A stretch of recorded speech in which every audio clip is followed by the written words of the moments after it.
when I was poor in San Francisco, that's how I got around the city. That's how I ate. I probably made like 500 grand in Uber credit as a result of that.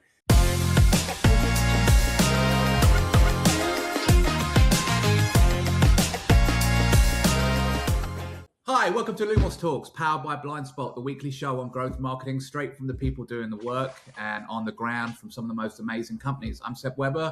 I'm the ECD at Blindspot, and this is my colleague Bogdan. Say hi, Bogdan. Hey, I'm Bogdan. I run marketing here at Blindspot. Quick recap for people that don't know what Blindspot is. We're a platform that lets you buy digital out-of-home ads anywhere in the world. And our guest today is a very good friend of mine, Kevin Miller, co-founder and CEO of GRO. He's an entrepreneur, a digital marketing expert, and a gang of awards. Let's just list his awards for a minute because I think they're pretty impressive. I was like, holy shit, this is pretty cool. C-Suite Insider, CEO of the Year. Comparably, Best CEO Award, Best CEO for Diversity, Best CEO for Women. Glassdoor Top CEO, interesting. A Silver Stevie Award for Entrepreneur of the Year and a gang of other stuff. He's ex-Glassdoor, ex-Google. And why I think his perspective is relevant right now. The world of digital marketing has changed, which he'll speak of. It's got way harder, way louder, way busier. So Kevin, welcome to the show. Thank you for having me. I'm honored to be here. Like I said, lots to talk about. Yeah. So why don't we start from how did you get to where you are now? Yeah, so it's funny that you asked because I just had 3 college friends in town visiting this past weekend. We were talking about, kind of like all the stuff we used to work on back in college and kind of where everyone's at in their careers. And I used to be just very, very focused on hacking on new things. So when you talked about growth marketing, when I was in San Francisco, that term was just being invented. And this was 2012, 2013, 2014. It was not a widely known marketing practice. It was kind of at the shift of when digital marketing went from branded to performance focused, and brands started only spending dollars when they would get a direct return on investment. And so I was hacking on a lot of different things around that. When I worked at Google, that was my second job out of college. And that really taught me everything I know or knew at the time about digital marketing. So I was very fortunate to have that opportunity because I learned everything about Google Ads and how to market brands on Google. And so much so that I actually had this, this was around the time when Uber came out with their promo codes. And so I built a WordPress website that gave my promo code. And then I drove Google ad traffic to it. And for every $1 of ad spend that I did, I would generate about $20 in Uber credit. So when I was poor in San Francisco, that's how I got around the city. That's how I ate. I probably made like 500 grand in Uber credit as a result of that. So that was like a really cool sort of digital marketing experiment that like kept me going. I was infatuated with startups, and I worked at a lot of them before Google and after. So I kind of like learned a lot of these different skill sets. And I learned that my skill set really is sales followed by marketing, those two things. And what I'm doing now is I'm the co-founder and CEO of a digital marketing agency called GRO in Los Angeles. And we're a full service agency. So that means we do paid search, paid social, SEO. Now we do AI search, which people call GEO. We have a creative team. We have an email marketing team. We have an Amazon team. And so my skill set for that type of business is well suited because we're selling deals for new clients to come in and run their paid search or paid social. And my job is to be on the cutting edge of what's changing and what's working in marketing. So I'm constantly pushing our teams to like innovate and try to find new things because that's our entire value. Someone hires us because we know something new. And so that's like a quick synopsis into like how I got into what I'm doing now. But a lot of things built on each other, and one thing led to another. And this is my first successful real business that I'm doing full time. But I would say I've had 10 others that, I've started and failed. And a lot of the clients that grow are direct consumer brands. Yeah. So the primary customer profile is direct to consumer e-commerce brands that do anywhere from, I would say, $40 to $100 million in annual revenue. And it's, it's coffee companies, it's supplement companies, mouth tape companies, things like that. any physical CPG product. And then I would say 10% of our clients are SaaS companies, different, Hotel Tonight, Zoom, those types of companies. So, Kevin, I know you're legit because one of the awards you didn't win is Forbes 30 under 30. So, no risk of you going in prison. So, tell me one of the growth hacks that you had to solve for a company you worked for that was challenging and was rewardful for you, not work wise, but like personally, growth wise for yourself. Oh man, that's a good question. I would say so. I've had one client, which is called Fatty15, fatty15.com. They're like a omega-3 fatty acid supplement. I've had them since basically day one of Grow. So when you ask the question about like what's been a rewarding marketing problem that I've solved, I don't know if there's one specific one with them, but the reason I think of them when you ask that is because they came to us and we started with just search engine optimization as their first acquisition channel. And then we moved to, working with and advising them on all the other primary digital marketing channels that exist. So, and the founders of that company are amazing. Not everyone in client services is great to work with. These people are. They are a husband and wife co-founding team, and they have just consistently and like methodically executed in a way that's been really impressive to the point where this company is huge now, very, very well known. They sell all over the place.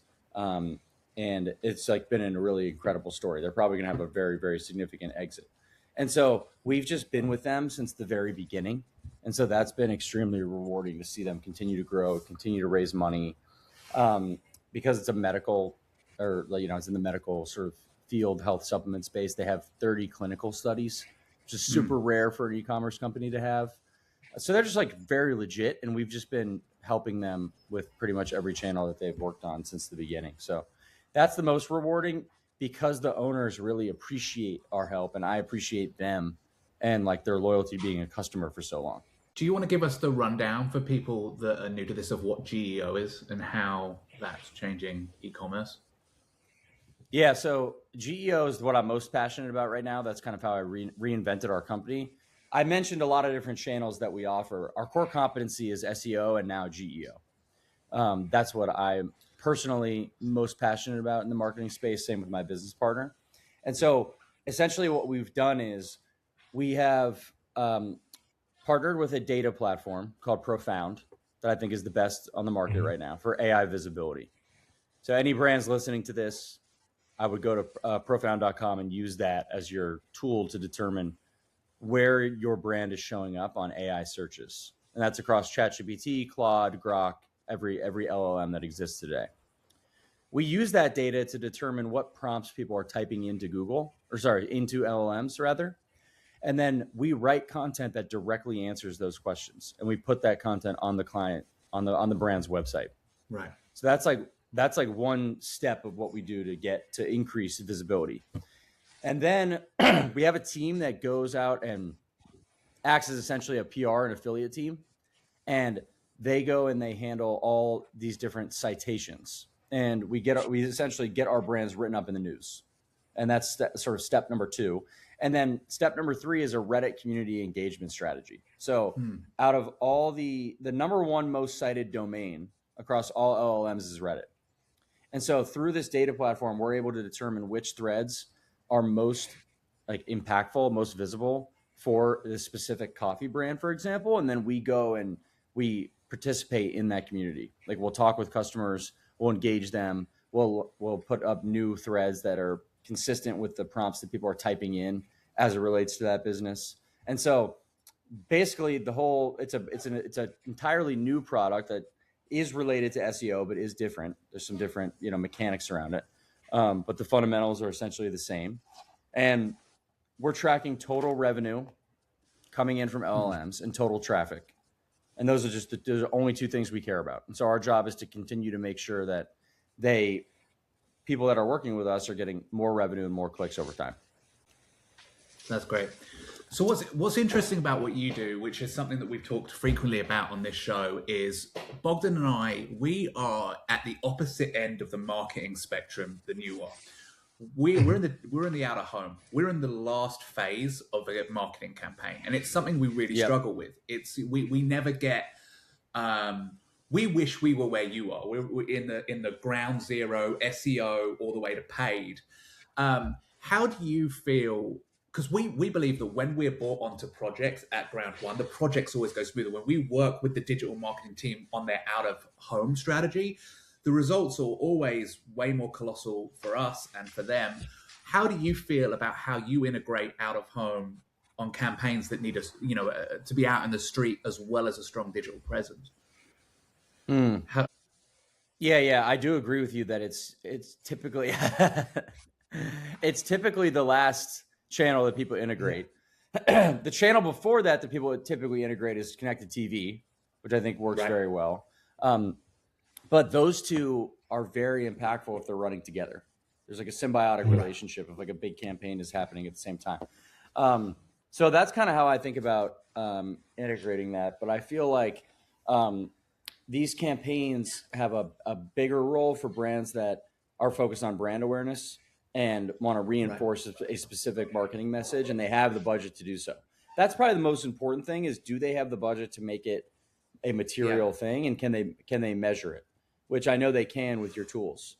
And so that's the most important so with thing. attribution and I mean, now we can actually get mobile ID, especially when we're doing stuff in retail, we can actually find out when a customer is near or in a close enough space to the billboard and actually track them to the store. But I mean, it sounds so funny talking to you about that, because that's something that digital marketers have been doing for 10 years. I mean, we literally, up until maybe 5 years ago, in out of home, we would know 50% of our advertising's working, but we just don't know what 50%. We couldn't actually ever track it to a statistic. So now with the tools, and especially with what Craig does as well, like we were able to kind of catch up with what you guys can do. I still think the data's still a little bit skewed, right? And we're obviously, you're one-to-one and we're one-to-many, right? So we often have to take them into account. But it is great how we're synergizing out of home and digital marketing is now kind of integrated into one. And actually people are starting to think about us more up front, which is really great. We're not just like the end of the pipeline, or if you have enough money, or, we really want to be in those meetings at the upfront of when they are talking to people like GRO about like, okay, at what point do we do our out of home strategy?